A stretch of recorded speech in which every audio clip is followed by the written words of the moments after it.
আতিকুর রহমান রুম্মন সমস্ত অঘটন ঘটন পটীয়সী, মানে উদ্ভট উদ্ভট সব ধারণা নিয়ে হঠাৎ করে টেলিফোন করে বলবে, ভাই আজকে এতটার সময় প্রোগ্রাম আসে, চলে আসে। তুমি আর কাজ পাও না, আর একটা কর্মসূচির মধ্যে হয়তো যেতে হতে পারে, আর তুমি এভাবে বলে দিলে বলছে না আসেন, একটা প্রোগ্রাম আছে। অঘটন ঘটন পটীয়সী বলেছি। যতই এটাকে ফান করি, কিন্তু প্রতিটা কাজই তার এমন একটি ব্যঞ্জনা নিয়ে আসে যেটা আমরা যারা রাজনৈতিক কর্মী, আমাদের প্রতিদিনের যে কাজ, সেই কাজ থেকে ব্যতিক্রম বলেই মনে হয়। এই জন্যই হতে পারে আমার কাছে তখন অঘটন ঘটন পটীয়সী মনে হয়, কিন্তু তার সেই কাজটি অত্যন্ত তাৎপর্যপূর্ণ, গুরুত্বপূর্ণ।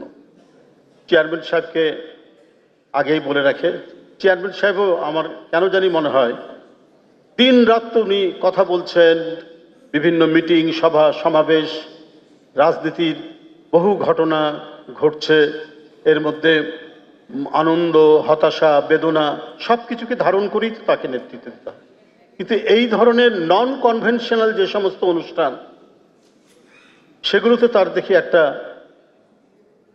অফুরন্ত একটা আগ্রহ তার মধ্যে রয়েছে।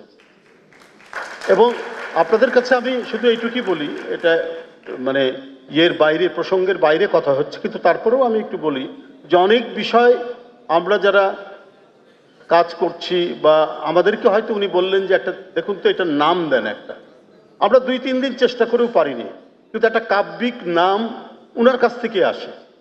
যেমন উনার পক্ষ থেকে, চেয়ারম্যান সাহেবের পক্ষ থেকে, অথবা বিএনপির পক্ষ থেকে আমরা যে বিভিন্ন ধরনের যারা আহত হয়েছেন নিহত হয়েছেন এই পরিবারগুলোকে যাচ্ছে, এটার জন্য একটা সংগঠন গড়ে তুলবেন উনি দায়িত্ব দিলেন, আমরা পারলাম না। কিন্তু একটা সত্যিকার অর্থেই কাব্যিক নাম, আমরা বিএনপি পরিবার, অসাধারণ একটা নাম তিনি দিলেন। এবং আমরা কিন্তু এই যে নন কনভেনশনাল, আমাদের কনভেনশনাল কাজ কি? মিছিল মিটিং সংগঠন করা, কথা বলা, বিভিন্ন জেলায় যাওয়া। কিন্তু নন কনভেনশনাল এই যে কাজ, একেবারে তৃণমূলে গিয়ে ভুক্তভোগী মানুষকে দলের পক্ষ থেকে সহযোগিতা করা, এর চাইতে আনন্দ এবং পুণ্যময় কাজ আমার কাছে আমি মনে করিনি অন্য কিছু। এটা আমি মানে এই এদের সাথে, এই রুম্মনদের সাথে এই কাজটা করে আমি সত্যি অত্যন্ত আনন্দিত হয়েছি।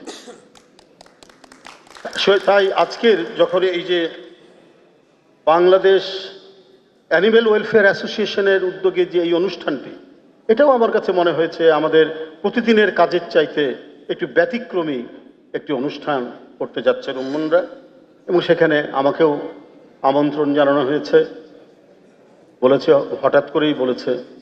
কিন্তু এটার সম্পর্কে এখানে রিসোর্স পার্সনরা আছেন, আর রিসোর্স পার্সনদেরকে আরও বেশি প্রাঞ্জল করার জন্য কবি আব্দুল হাই শিকদার আছেন। আমরা রাজনীতির লোক, আমরা আর কি বলবো, এটা এতই টেকনিক্যাল বিষয়। 35 দিন পুলিশের রিমান্ডে ছিলাম, 1 বছর, অনেকবার গেছি রিমান্ডে, কিন্তু 2015 সালের প্রায় 1 বছর কারাগারে থাকার সময় 35 দিন রিমান্ডে ছিলাম। আপনার ডিবি অফিসে ছিলাম 22 দিন, আর মোহাম্মদপুর থানায় ছিলাম 13 দিন, মোট 35 দিন। তো মোহাম্মদপুর থানায় রাত্রেবেলায় বই পড়তে পড়তে একটা হাজতের মধ্যে আমি একা, তো অনেক রাত্রে ঘুম ধরলো। ঘুম ধরার পরে হঠাৎ দেখি আমার মনে হচ্ছে যে আমার আশেপাশে কেউ নড়াচড়া করছে, আমার গাটা শিউরে উঠলো। ঘটনা কি, হঠাৎ ঘুমটা ভেঙে গেল, দেখি ছোট ছোট 2টা চোখ আমার দিকে তাকিয়ে আছে। কি ব্যাপার? তারপর আমি ধর্মর করে আমি বিছনা থেকে উঠলাম, উঠে দেখি 2টা বেজি একবারই আমার ঠিক চোখের কাছাকাছি এসে, আমি যেখানে ঘুমিয়েছি মাথার কাছাকাছি এসে আমার দিকে তাকিয়ে আছে। তো লাফ দিয়ে ওঠার সময় দেখি যে পুলিশের যারা ডিউটিরত অফিসার তারা আসলো, বলে কি ব্যাপার, এর মধ্যে বেজি মনে হচ্ছে। তো বলে যে জি স্যার, আমরা দেখি তাড়াচ্ছি। মানে ঠিক অফিসিয়াল ডিউটি পালন করে। আপনার রাত্রি 11টা-12টার দিকে ঢুকে, যেদিক দিয়ে পানির একটা নল আছে, ওই নল দিয়ে সে ঢুকে আমার মনে হয় সব কিছু কয়েকটা হাজত পরিভ্রমণ করে চলে যায়। এইভাবে মানে অনেক মজার কথাবার্তা ওখানে হচ্ছিল ওই বেজিগুলোকে নিয়ে। তাই আমি বললাম যে এইভাবে কোনো ক্ষতি করবো, যে না, বলে ওইটার জন্যই আমাদের এখানে সাপ এবং ইঁদুর ঢুকতে পারে না। আমরা এই কারণে বেজিকে মারি না। তো আমার তখনই মনে হলো কি অদ্ভুত আল্লাহ তাআলার সৃষ্টিকর্তার কি অপরিসীম ইয়ে, যে এক একটা প্রাণী দিয়ে আরেকটা প্রাণীকে তিনি ভারসাম্য করছেন। এই যে শিয়ালকে আমরা জানি যে কি চতুর প্রাণী, ধূর্ত প্রাণী, খারাপ প্রাণী, আমরা জানি যে ও মুরগি চুরি করে, কিন্তু ওই শিয়ালের কিন্তু অসাধারণ কিছু কর্তব্য পালন করে যেটা মানব জাতির জন্য অত্যন্ত গুরুত্বপূর্ণ।